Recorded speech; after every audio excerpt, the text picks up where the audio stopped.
We can just talk and then slowly lead it in. But what were you saying? Can you stop using smooth R&B to intro all of our fucking shit? Can you do a 80s hair metal once in a while? God, that's not smooth R&B. Whatever. Look, I have to deal with what we have. Unless you know someone that can make us music for relatively cheap, $5 a song, then just use OC Remix and just credit the person who made the song. Yeah. It's all free. It's all free. I mean, I have it for the music in between for the actual debating part. We have a kind of, whatever type of music that matches. I don't know the word I'm looking for. So, yeah. What do you want me to do? Get good. I mean, I don't know. I actually listened to the debate thing again because I thought that was hilarious. Yeah. The first one? Yeah. The Pokemon thing got up to 40 views. Chinding. Yeah. Are you going to introduce us, or are you just going to let yeah. Hello, everybody. Welcome to the Backroom Crew Podcast. With me today, I'm your host, DB. He's with himself today. Yes, I'm with myself. Beside myself. I'm talking inside himself. Yes, I'm talking to myself right now. All the time. But we have Josh. What's up? And we have Andre.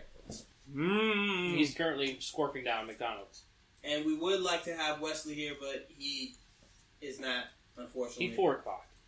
Yeah, he's 4 o'clock a little. But regardless, we have a topic that he wanted to bring up, and it is about the current state of DLC, downloadable content.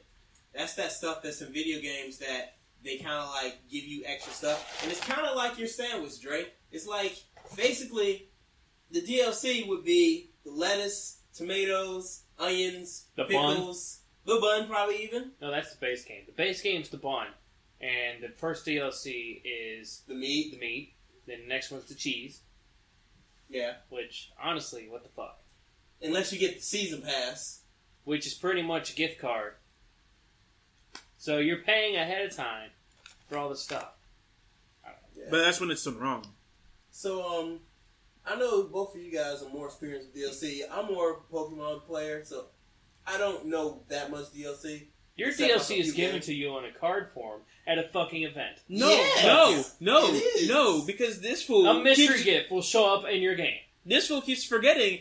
I got him hooked on freaking Fire Emblem Awakening, and he stole that shit for about a year, and he downloaded every single piece of DLC they had. It wasn't everyone. It was dude, Nintendo had a direct pipeline into your wallet.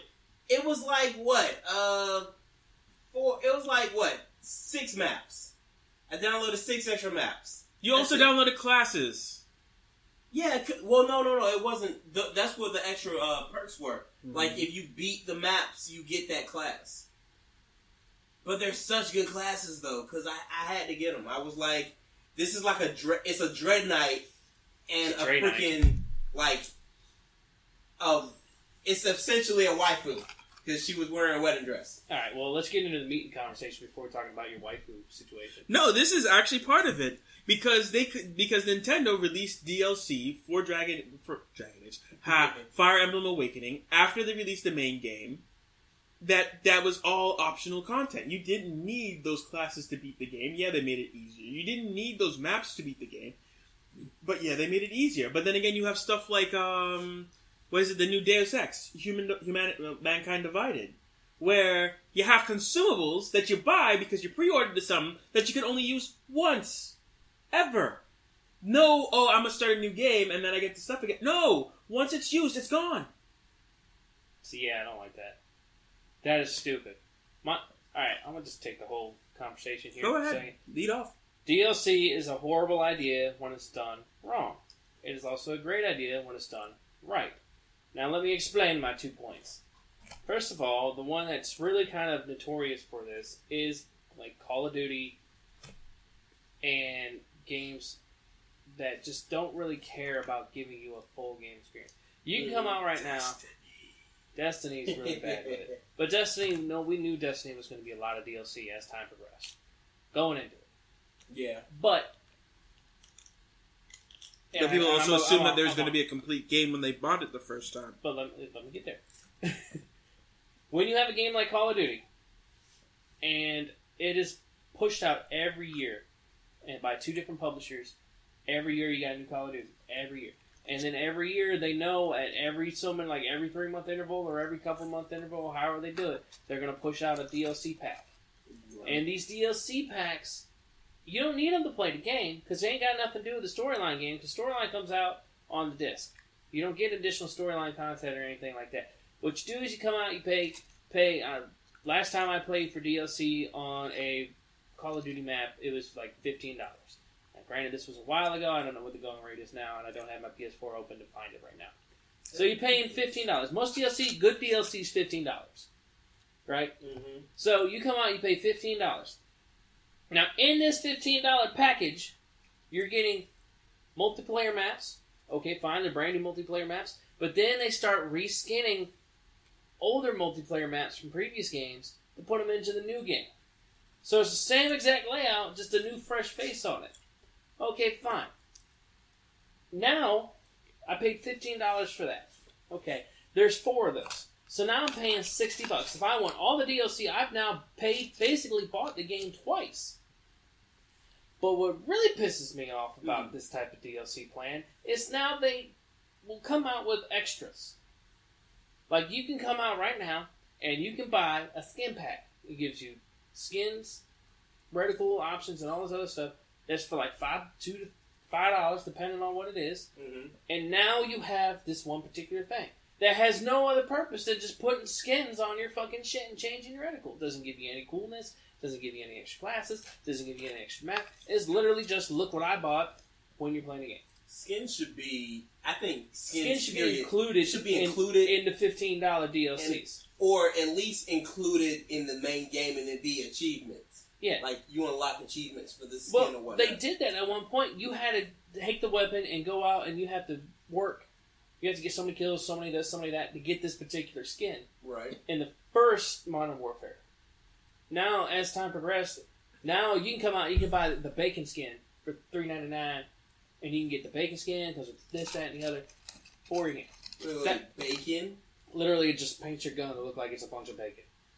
Here's the most thing. American thing I've ever heard of. Here's the thing.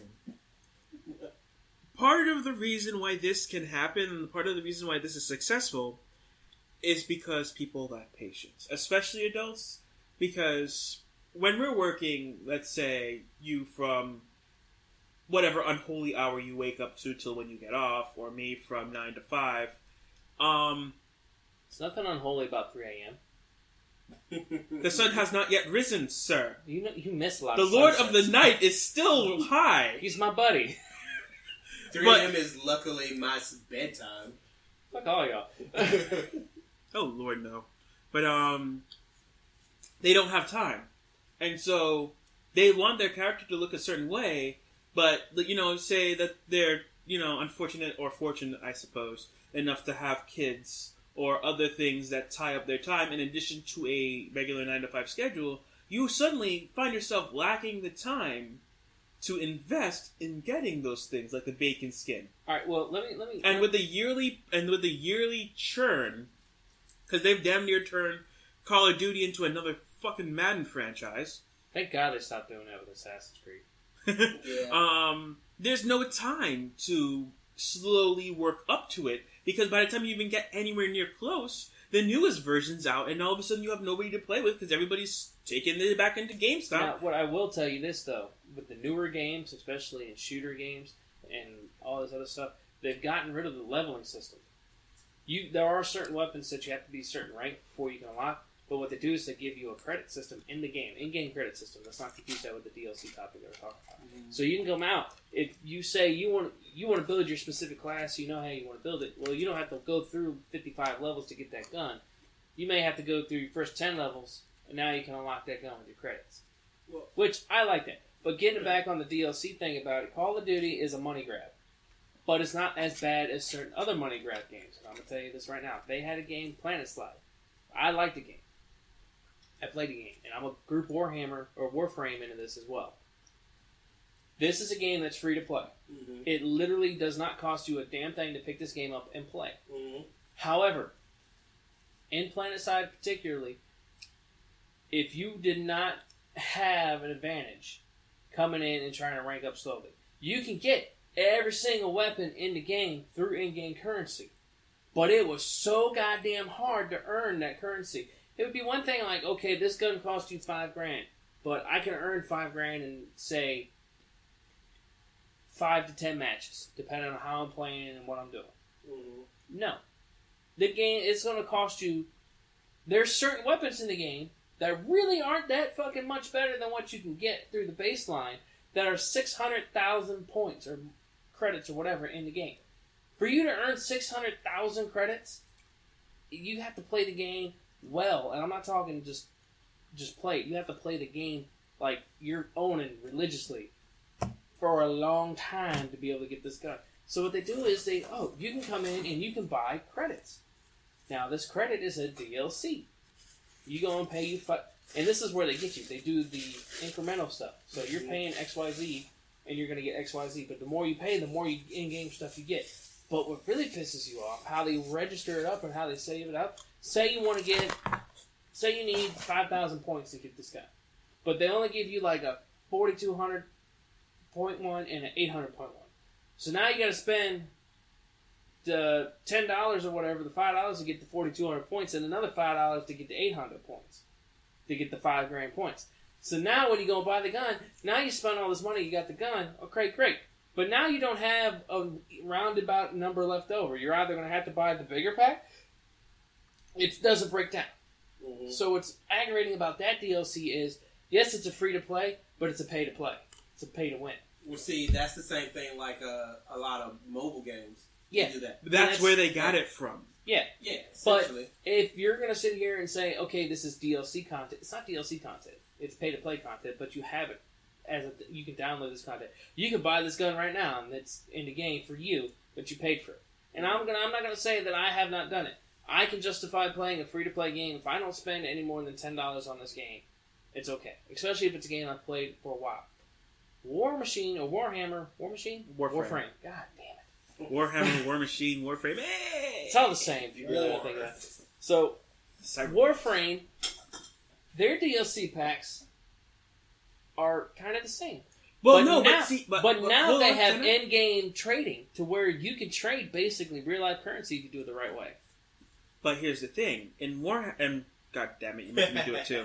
In Warframe, everything is achievable, and it's not that far out of scope.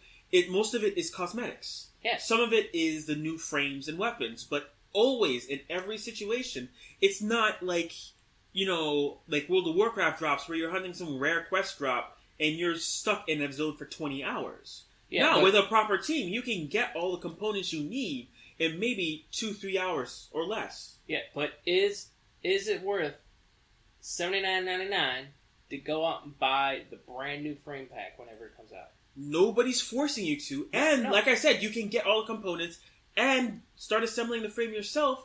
All you have to do is wait. It's not hard. Yeah, it's not as obscene as it was in PlanetSide 2. Yes, that was bad. But and you have to admit that most of the Warframe stuff is vanity. True.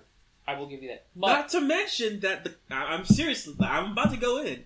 Not to mention the weapons themselves are also purchasable. Most of the weapons are purchasable with cash. Yeah. Now, granted, some of them are locked out until you have a clan, but that ties into the whole socialization aspect of the game in the first place. Which means that making sure that you're part of a large, well-maintained clan gives you access to the good weapons that you didn't have access to when you were on your own. Yeah, but this is acceptable DLC to me because no one's forcing you to buy this game. It's not like in Call of Duty where if you want to play on the maps that all your friends have, you got to buy this DLC. You know what I'm saying? Where like on the old Xbox 360, if it was downloaded to that system, all I would have to do is just transfer hard drives, and I got the DLC on the fucking map for free. Mm-hmm. I mean, that's how it was on the PlayStation 3 as well. Yeah, but now they fixed that problem because you can't. That wasn't a problem. That was a feature. Well, for them it was a problem. But so now you've got the clear money grab. Yeah. That's like Call of Duty. You have the free to play but pay to win DLC that nobody forces you to do, and they give you the option to work for it if you want to. That's Warframe. Then you have the one where you basically cannot win unless you're shoveling money into it. World of Tanks. Now, I've heard that they've gone through and started evening that out a bit and calming that shit down, so like reducing the overall damage that gold bullets do, or raising up the damage profiles or whatever. But I heard that they were taking steps to mitigate the pay to win in that. Yeah, because that's if you go out and you pay money to win, you're not getting better as a gamer. You're just paying for an advantage. It's like betting on a rigged game. You already know the outcome about it, but you're going to bet on it because you're going to know you're going to make money. It's like if I come out and I spend $5 and I get this special ammo that does more damage, I might not be as strong a player as the dude I'm going up against, but I have a better chance of killing him now because now I have... All I have to do is hit him once and he might have to hit me 4 times. Yeah, which is a huge advantage in games. But, again, going back to DLC, get on the good side of DLC. And I wanted to bring up kind of 3 examples of good DLC. When you look at the Arkham series Batman games, that's good DLC because it's not part of the main story. It's optional to where, hey, I can get these extra skins, or I can play these extra these extra games or whatever. But they aren't actually in the series. They aren't actually in the series. What? But you're getting into this is going to get into arguments of value, and I do not believe perceived value because it's all digital objects that are technically owned, and you're only leasing the software because contractual agreements that everybody agrees to without reading them, which is why certain people's souls are owned by a corporation now. But pretty much everybody in the United States. No, I mean like literally, it was a clause in the contract that says, "Oh, and by the way, we now own rights to your soul." And nobody even noticed that until I think a lawyer who ritualistically goes through. And there are people that do that for a living that read every single line. The ULAs, yeah, no, he read the ULA and he was like, "Are you serious about this?" I was like, "Yeah, we thought it was a joke, and we expected somebody to catch it before now, but they never did." We own a lot of people now. But the other 2 examples that. But as I was saying, perceived value is skins and. Like, little dinky, like, oh, we're going to move some chess pieces around and that's a mission. To me, that's not valuable. To me, perceived value, what is actually considered valuable DLC, alright, what Bethesda did for Skyrim. I was actually getting ready to get into that with Fallout. Where 3 out of the 4 DLCs added new missions. A whole new story. One of the, extra storylines. One added not a brand new. It brought back an old map from the 3rd game. The Island of Solstheim. It added new planes of existence.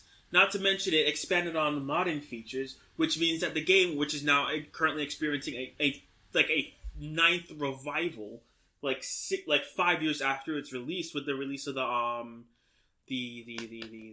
man, what is the name of that mod? I'm getting old. I can't well, he's getting old over there. Maybe finish his thought.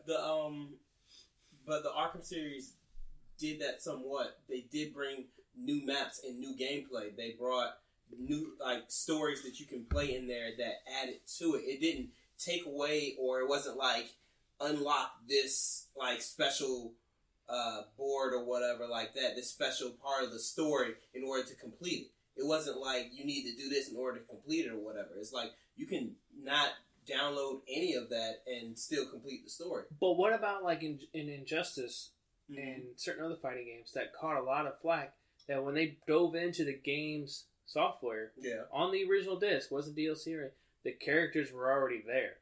So when you download, when you installed the game, they preloaded these characters. So when you went and got the DLC, you pretty much just paid for the unlock key for these characters. Well, see, that right there is not cool, because that tells me that you could have had these characters in the game. It's not something you added later. That's the same thing for Pokemon. It's like in the code of X and Y, they found the legendaries that no one knew about. They found shinies and everything like that no one knew about. But they unlocked it and they showed that, hey, this is also in the game. Who is this guy? Who is this Pokemon or whatever like that? Why haven't they released it yet? And that was he was known a month after the game came out, and he's just now being released I think this fall. Zygrade or Heatran? Volcanion. Oh, the one with the big ring? Yeah. Yeah. Like, he's just being released this fall, so... But see, you don't know. Like, when people do dives like that into the code, they're not getting the whole picture. Because if something's incomplete, like for instance in Injustice, yeah, most of the assets may have been on there, but the movesets might not have been complete. There might have been problems that with subsequent patches, because games like that get patched constantly for balance. Subsequent patches could have repaired those problems before they released it. Still. You don't know what's missing. Yeah, it might have been 90% done. It might have even gone gold on the disc, but you don't know what's being cut out. All I'm saying is, if you're going to have pretty much an unlock key, a key basically that you're buying to unlock a character that's already on the disc, that's not cool to me. Well, I mean, because my counter argument is this: do you know how long before the game is launched that they're printing these copies out? Do you know how long it takes for them to get the game even ratified by the console makers to be produced? I'm pre-ordering a game, and I hear the words "Day One DLC." I get mad. Because there should be no reason why that Day One DLC wasn't on the disc. He's got a point. Why? But then again, you also have to look at it from a marketing standpoint. I hate that I'm being the apologist. Holy fuck. But you have to look at it from a marketing standpoint. People, especially with the way games are coming out like rapid fire now, people do not play any single game as long as they used to. Even last generation. Dude, you know how many hours I've got on Fallout 4? Well, that's... Bethesda is like the golden, shining exemption to this rule. You know how many hours I have on Grand Theft Auto? Rockstar is as well. Rockstar, yeah. Again, let me get... But those are designed to be, you're going to go in here and we're going to eat your soul and you're not going to come and see daylight until... Yeah, Pokemon the same way. I mean, those are games like those... No, for example, but I'm saying that don't have end. Let me throw this at you. I'm going to say something like, when was the last time you sat down and played a game with a tight campaign from start to finish, and then they released DLC like 4 months later, and you went, you know what? I'm gonna buy that. That brings up a good point because I wanted to bring up two examples. The other two examples I wanted to bring up was Dark Souls. Dark Souls 3 is coming out with a new DLC. And we know that Fallout 4 just came out with a new DLC.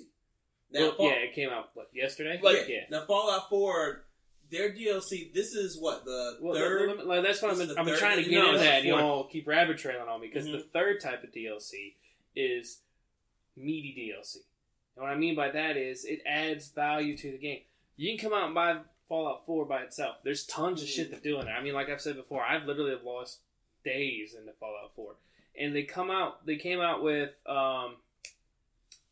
2 expansion packs, basically, that were only $5. Mm-hmm. But you can build your own robots, you can tame beasts, you can workshop, build all this other stuff. Now they released Far Harbor, which is a massive freaking game. It was bigger than the Elder Scrolls or something. They said it was a big fucking map that they released, and it added a story, added a whole other thing, story arc, and everything else to the game. And I haven't been messing around with that one. I've been playing other stuff. But it's a huge map. There's tons of stuff to do in there, and I haven't done it all yet. And there's still mysteries and shit that I found in there from before that I haven't figured out, and I just haven't. Now, going with your previous statement or whatnot of, like, Injustice or whatever, do you believe that was already encoded? I believe it was already encoded. I believe that it was encoded, and the fact that for me, if it's going to be a DLC, then it needs to be added to it. It doesn't need to have the baseline for it in the game.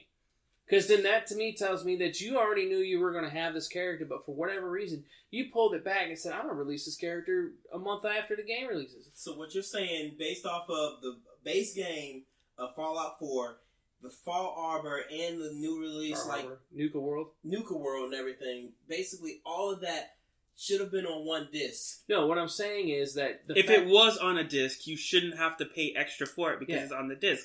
Except this ties into what I was saying earlier, and you own the physical disc, but you do not own the software on that disc. All I'm saying is that the fact that you're asking me to pay $15, which was how much Far Harbor was, I don't know how much New Cold World. It should be about the same. Most DLC packs like this are that. If you're going to ask me to pay an expansion, pretty much. If you're going to ask me to pay $15 for this DLC, which is, like he said, basically an expansion pack, that is going to add to the story. You're continuing the story. You're bringing me back. You're giving me new stuff to play with. You're giving me a whole new area to go explore. All this other new stuff, new this, new that, new weapons, everything. You know what I'm saying? You're giving me a reason to keep playing the game after the fact. It doesn't change the original game now that I have all of this. You know what I'm saying? Yeah, it's cool that I can go build a robot, but I don't really need that robot to finish the original game. Right. I don't need to tame Deathclaw in the original game. And all of this extra DLC doesn't change the original game. The original game is still big enough and still good enough to where you could sell it by itself. Witcher 3 was just the same. I've never played Witcher 3, but it's the same way. It's a huge game. It's a great game. And it gives you extra storyline as the DLC. It doesn't have anything to do with it. And, yeah, but who I think really has the DLC game down is Rockstar. And the reason why I say that is Grand Theft Auto 5. Granted, they said they were going to add storyline, single player, offline DLC to it. Mm-hmm. However, the game itself, you play the story okay, now I'm online. Yeah. Everybody is playing online. Everybody wants more stuff online. And Rockstar does not charge for their DLC. They come out with a brand new pack. They're like, here you go. This is how much this is going to cost you. $0.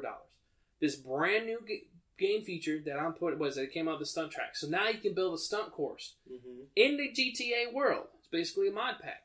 They give it to you for free. So here you go. Have fun. Now, they do have where you can go in and you can buy money in-game money, so on and so forth. But at this point, if you can't make hundreds of millions of dollars in the game, then you really don't need to be buying money. Yeah. Now, granted, they have come out and said that we had originally thought we were going to add storyline DLC like the Ballad of Gay Tony and Lost and Damned was for Grand Theft Auto 4. Yeah. But they're like, our team is just so wrapped up with doing this and developing Grand Theft Auto 6 that they don't have time to build another story. Granted, they could do it easily because there's enough game in there in Grand Theft Auto, but they don't charge you for this DLC. Makes sense. Now, they did charge you for the Ballad of Gay Tony and stuff like that. This is making for the fact that they were up their ass for so long. I don't like Rockstar. I love Rockstar. Dude, Rockstar was so up their ass. They're still up their own ass, but they make a good goddamn game. No, you're the only reason why you're happy. No, hold on, please. I'm going to say... go ahead, but I'm going to say the reason probably why of where I do see that change of where they were kind of up their own ass was basically around the third Grand Theft Auto 3. You mean San Andreas? Oh, no, that wasn't the third one. Well, no, it was Grand Theft Auto San 3 Andreas. San Andreas. It's still 3. It wasn't even Grand Theft Auto San Andreas. Vice City 3, Vice City, and San Andreas were technically 3. Yeah. Yeah, but they were full games. They weren't. Yeah, but you notice that it's 1, 2, 3, Vice City, San Andreas, which all kind of attaches. They all interlink, and then you have 4. Yeah, which is completely separate. Yeah, because they connected the stories. Yeah, but 4 connects to those, and so does 5. Well, lightly, but not because Vice City. But basically, all those Vice games City, San Andreas, and 3 had the same protagonist from 3 was in San Andreas. Yes. And one of the protagonists from Vice City was also in 3 because that basically Vice City marked his rise, and then you continued from a different point of view with the main character in 3, and then you ran into the main character from 3 in San Andreas, and that showed how he got started. Yes. So how was that Rockstar being up their own ass? No, that's an excellent story, but storytelling. My thing about Rockstar and being up their own ass is because when the multiplayer thing launched, and for every problem that they've had, they've shot down every suggestion. They've just said, "Oh, there's rampant cheating. Okay, whatever. Oh, your account's been hacked and you can no longer access any of your stuff. That's cool, bro. Cool story." I feel like he's a little salty. I mean, no, I've never played, but to me, that's poor customer service. That's what I mean by up their ass. I just thought around like San Andreas, they started to get a little big for their britches or whatever. Because it's like, okay, you're gonna release a 2-pack of Vice City and the 3, and then not wait to just release the 3-pack, but then like a year later release the 3-pack. It's like, come on, man, what are you doing? And then you're gonna release the 3-pack with Chinatown stories So it's essentially a 4-pack, and it's just like, okay, so you're releasing all these packs and stuff together like that when you could have done it before. Not to mention that Saints Row, this is being completely off topic, but Saints Row 2 to me had a better story than the last couple Grand Theft Autos I played. Which one's the last Grand Theft Auto you played? San Andreas. Okay. I haven't touched a Grand Theft Auto in a really I'm gonna need you to long play time. Grand Theft Auto 5. I played a little bit of it. I'm gonna My need you sister to had a PlayStation 4. I I'm played gonna a need little you to bit play of it. all the way through it. I didn't like the story of 4. 4 was a little weird. I will give you that, but it was still a good story. Best story was San Andreas, hands down. And San Andreas was weak compared to freaking Saints Row 2. Oh, no. Grand Theft Auto No, 5 you had the get best out. story. Dude. Grand Theft Auto 5 had the best story, and what made it the best story is you could play the ending however you wanted it to. I'll play it, but I don't know. Right now, San Andreas is in my top. Alright, whatever. Back to DLC. The fact that even, no matter what y'all say, the fact that they're giving you all these DLC packs and the game's been out for years now, for free, Yeah. okay, cool. That's cool. And Rockstar can do that for whatever reason, but my thing Rockstar is, can do that because they've been printing money for years. the fact that they made, $1.5 billion off of Grand Theft Auto 5? They don't need to release anything else to fund the development of the next game because everybody bought that shit up like it was crack. Yeah, because it's a good game. Side note: Did you hear about the what is it, the Coca-Cola facility in France where they found 50 billion euros worth of cocaine? So, I just thought that was funny. anywho, back to the DLC. I don't have a problem with DLC. I have a problem when they make it a clear money grab. If you're going to shortchange the customer and give me a half-finished game because you want to break this up and give me DLC, no. If your DLC is costing me $15 and it gives me an hour's worth of gameplay, Army of Two did this, no. If you give me a $15 DLC and now I've got a whole nother world to explore and I have probably about another 10 to 15 hours worth of playtime through the story and now all the other shit I get to explore and work with and play with, yes. If you're going to come out and be like, oh, here's a $15 DLC where half of it's recycled from an earlier game. Oh, and on top of that, you can buy any one of these 10 skin sets for $5 each. No. If you're going to give me a free-to-play game that where I can earn the stuff in the game the hard way, or I can choose the easy way and buy the stuff, okay. But don't make that game so OP with the bot stuff that the people that don't just want to play the game can't play the game. But see, they can't make it OP because I know what you're referencing. They can't make it OP because people will eventually be making that stuff, crafting that stuff anyway, which means that everybody's gonna get it anyway. Yeah, but the fact that you're charging me $5.99 for a gun that's just slightly better than the main gun. I've noticed this a lot about free-to-play games. The standard issue assault rifle in any of them is usually just 1 or 2 points less than the high-tier gun you can buy. How about we just make every game like EverQuest, where it just never ends? Just goes on forever. I thought you were done. How about if game developers and manufacturers and all this other stuff and publishers, if they want to give us DLC, get rid of day one DLC. Yeah. Get rid of that completely. Get rid of pre-order exclusive DLC. So that means if I go to Walmart or GameStop, now I can't have this stuff. I can understand pre-order exclusive stuff. Like for instance, Diablo 3 had it, where it was just a little rinky-dink helmet, and it was a little glittery cape thing, or that spit rooms. That's fine. But it's like, oh hey, thank you for pre-ordering this and confirming our sales numbers and helping Johnny marketing, get his raise. And, so we know that the game is going to do well because of pre-order numbers. Yeah, but like you were saying, Josh, sorry, but like you were saying, I don't like it where, they have, this game has this exclusive for Walmart, this one has an exclusive for Target, that's garbage. This one has an exclusive for GameStop. That's and garbage. Then it's like and overseas, the stuff that they give you is garbage to begin with. Yeah, it's like just little individual things or whatever. Like, there's no significant difference in getting this particular gun or this particular sword or this particular armor set. Watch Dogs. Yeah. Watch Dogs. I've never played Watch Dogs. So I can't tell Watch Dogs pre-order package was exactly that. Yeah. They had, I think at the end of it, they had 50 different SKUs depending on where you were and what store you bought it. That's ridiculous. Yeah. And They were doing the same thing with the latest Deus Ex, and people freaking spit venom at them so bad they had to calm that shit down. All I'm saying is that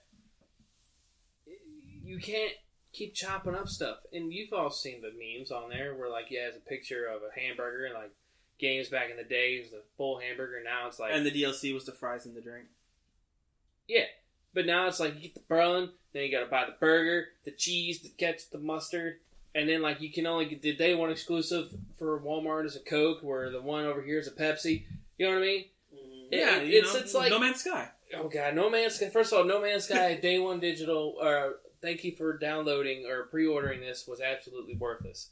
Because after about an hour's worth of play, everything they gave me was no longer useful. Well, for one, you didn't download it as soon as you got it. You True. didn't get it as soon as you got it. You got it after you already had got a ship that was better than it. Yeah, I did. And then when you looked at it, you were like, oh, this isn't useful anymore. Yeah. But it's a slight boost from the beginning, but it's like they give you 10,000 units. Are like, all right, I can make 10,000 units in 5 seconds. Yeah. I can see them doing pre-order DLC if they make it all universal. Yeah. Like from every single, wherever you get it from.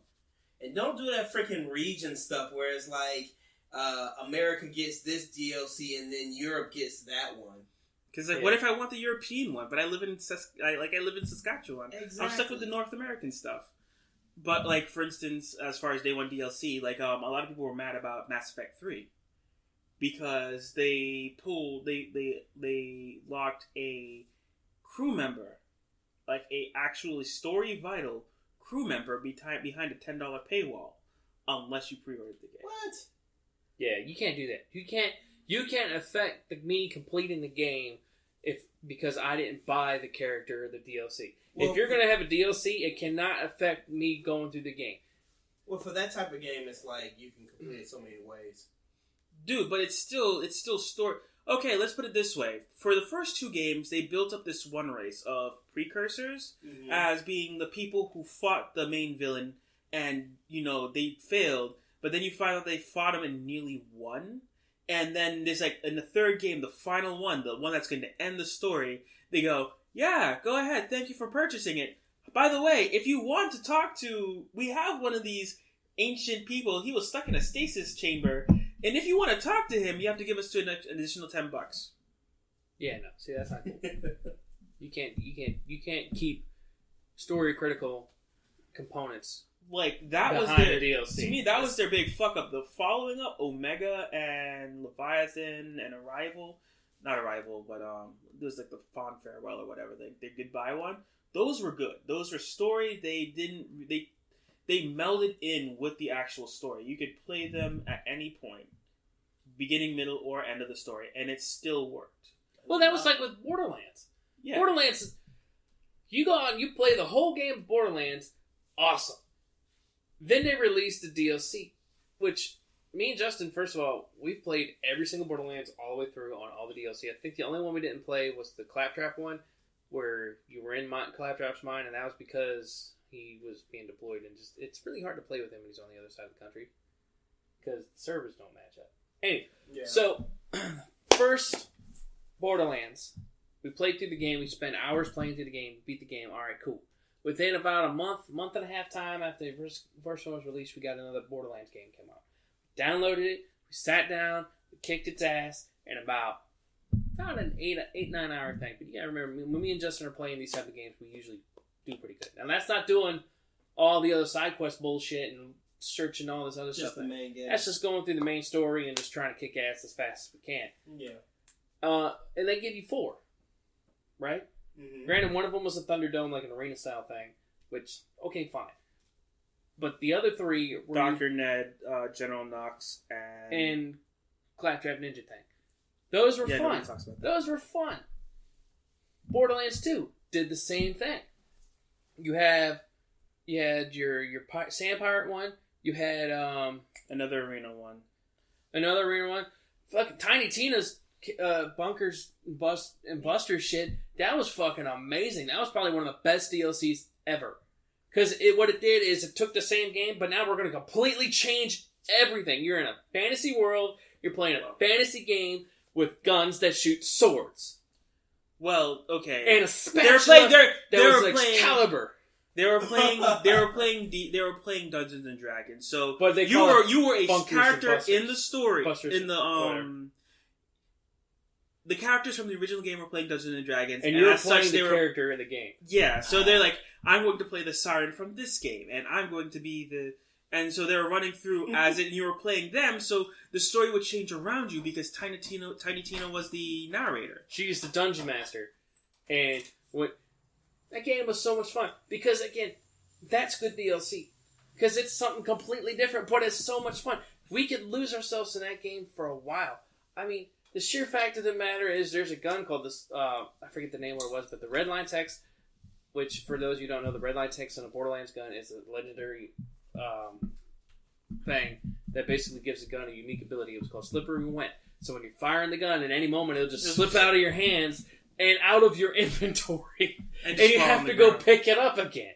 You have any idea how aggravating that was when we first found that out? Yeah. So, and the fact that they had Butt Stallion in there. Can we talk about Butt Stallion as the queen? Butt Stallion is the best unicorn. Solid diamond Butt Stallion that shit out weapons when you fed it stuff. So, you got some final thoughts, gentlemen, on long and DLC? short of it, DLC, when released, needs to add some sort of actual perceived value. As in, it cannot be solely skins. It cannot be just new weapons. I mean, if you're gonna add skins and new weapons, put it in with the map pack too. Well, sure. You know I mean, I'm speaking from a single player point of view, right? Because I don't do that. Oh, I have friends thing. Forever Alone. I'm literally wearing a Forever Alone T-shirt right now. No, you're wearing a Jamaican T-shirt. Don't lie to the internet. They people. don't know that. Don't lie to them. For all intents and purposes, I'm wearing a Forever Alone T-shirt because purposes, you guys will never ever see the Caribbean. I'm gonna stick to Pokemon and just and the occasional Fire Emblem game, and if I can manage it, Shin Megami Tensei. I will get you into that universe, TV. I'll drag you in there if I have to. I'll go somewhere with it. Yeah, but see, your DLC's cool because you got to go to the store and get a card. Well, no, I get to interact with the guy behind the counter. That's like. Hey, you can go to the Nintendo eShop and buy it. Hey, can I get one of those cards of one of the Pokemon? And it's like, I'm not sure how many you want. It's like, all of them? As many as I can hold, bro. As many as I can hold. Walk out with a box full of cards. He's done that. Did you not see him at Tidewater Comic Con? He took the box. Oh, yeah. I took a lot. What was it, Arceus or Darkrai? It was a Darkrai. Yeah, he was just handing them out. Here, man, have a Darkrai. On me. You cheap. Hater's gonna hate. What about you, Josh? Final thoughts? I feel that if you're going to give me a DLC and you're going to ask me to pay $15 for a DLC, it needs to be worth $15. I'm not going to sit here and justify paying $5 for a skin pack. I'm not going to sit here and justify paying $5 for this, $5 for that. If you're going to give me a DLC, make it a legit DLC. Don't give me this day one download DLC bullshit. Don't give me the shit that's found in the hard drive of the game. Give me something that when I go to download it, it literally takes 8 hours to download because they're downloading the actual fucking world into this game. That's DLC. Dude, that is download content. It takes 8 hours to download in this day and age. Either you have shit internet, or that thing is massive. Which Far Harbor took forever to fucking download. I'm almost just going to say that. But if you're going to ask me to pay $15 4 times after the game's release, which is usually 4 DLCs, but that's the standard now for some reason. It's basically you're buying the game twice at this point. If you're going to give me that, then I want to get the value for my money. I want to get gameplay, replayability, and all this other stuff. I just don't want to get a map pack that's half of it's recycled. You could always be the smart one and wait till the Game of the Year edition comes out and just get all of it. Or just mods. I have a PS4. I'm not allowed to mod. Clearly, I even looked up. Don't even get me started. There's a single shining tear rolling down his face. You have no idea how mad I hate Scott because he's on an inferior system, but he can mod. That's for another conversation. So, if you like this podcast, give us a like, share, thumbs up, all that good stuff. And we'll see you guys next time. Remember, show some class. Act like you've been somewhere before. Peace. All I'm saying is they need to have a new gay character in Grand Theft Auto. Well, you're the one who played Battle of Gay Tony, no, man. Actually, I didn't. Well, then why do you need to... What? Then where's this coming from? I just want to see a really strong gay character. They had fucking gay pride and parade in Grand Theft Auto, damn it. Give me a fucking power top. Shut up. Okay. Davey, you can totally include that because I did not stop